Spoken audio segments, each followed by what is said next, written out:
You know, social media is designed to hold your attention, right? Well, in this explainer, we're skipping the obvious and exposing the hidden psychological systems actually running underneath it all. We're not just here to point out the digital trap. We're going to arm you with some serious digital first aid, because it's time to take back your time, your identity, and your overall well-being. Okay, let's dive into this. There's a famous question: who discovered water? As the media theorist Marshall McLuhan pointed out, it probably wasn't a fish. And why is that? Because when something completely surrounds us, we literally stop noticing it. We stop questioning it. For us right now, social media, that's our water. So exactly how deep is this water we're swimming in?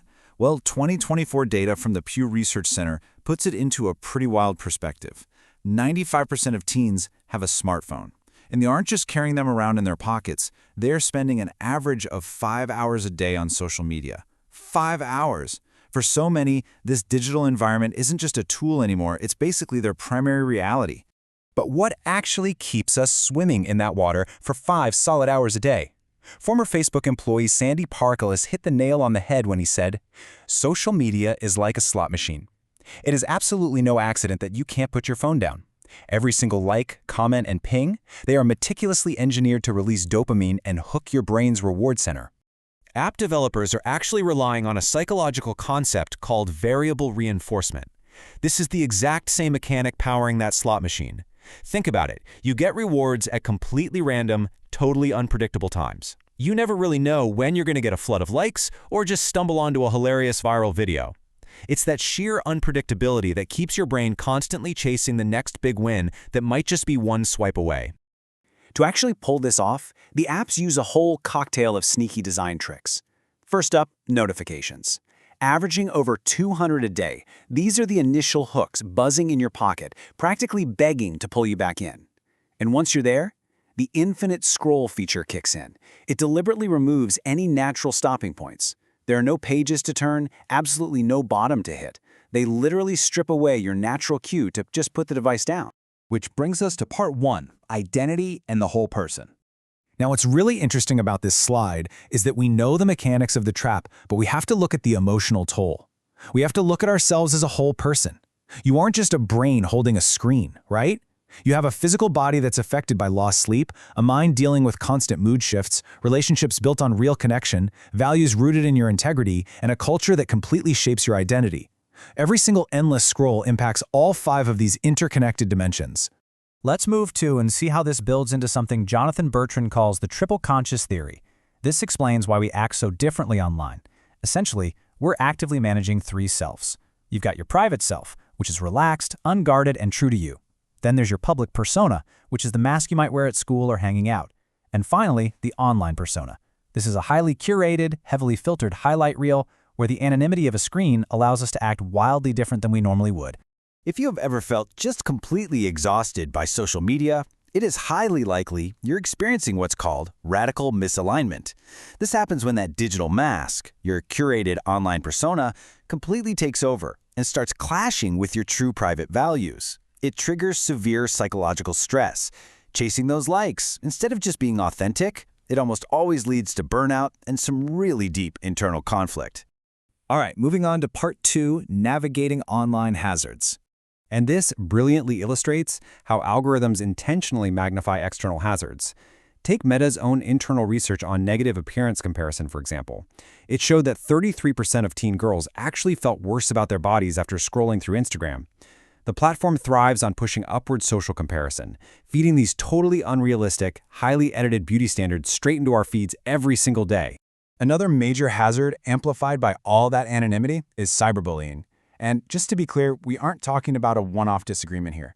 This is repeated, targeted behavior meant to intentionally intimidate or embarrass someone. Cyberbullies frequently target marginalized communities, like LGBTQ+ individuals, often projecting their own deep insecurities onto people they assume are vulnerable. And if you are ever targeted by this, please hear this loud and clear. It is literally never your fault. It is entirely a reflection of the bully. Then we have the hazard of completely false content. So the crucial point is knowing the difference between misinformation and disinformation. Misinformation is false info that gets shared completely by accident, with zero intent to harm. Disinformation, on the other hand, That is, false information created and spread intentionally to deceive, mislead, or cause real societal harm. Honestly, just knowing this difference is your very first line of defense against being manipulated. Disinformation relies on some very specific tactics to trap you in algorithmic filter bubbles. We're talking about AI-generated deepfakes that look 100% real, wild conspiracy theories specifically designed to polarize people, and something called astroturfing, which is where fake bot accounts flood a post to make an extreme idea seem incredibly popular. They are intentionally weaponizing targeted emotional content just to make you angry enough to hit that share button. Let's get into part 3, the First Aid Toolkit. I know, exposing all these systems can feel pretty overwhelming.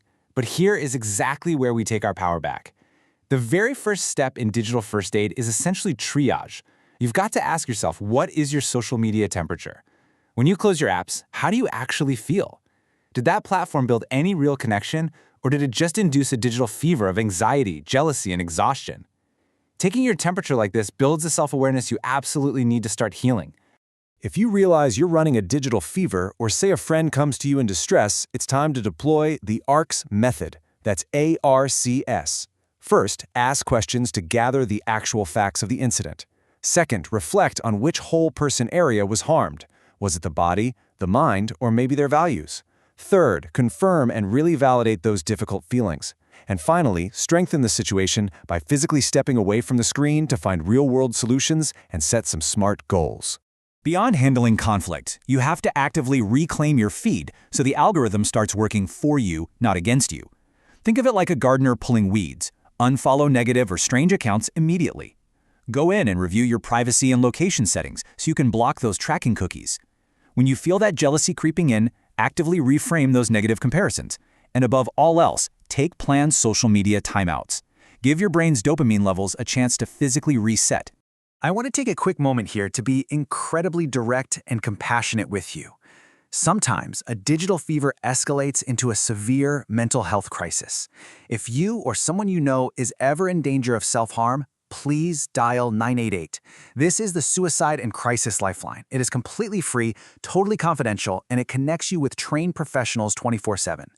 Asking for help is the ultimate sign of strength, always.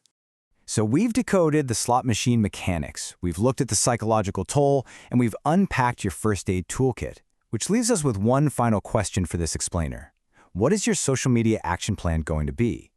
You now see the water you've been swimming in this whole time. Are you going to keep passively scrolling, letting some algorithm dictate your reality? Or are you going to actively reclaim your feed, your identity, and your time? The choice is entirely in your hands.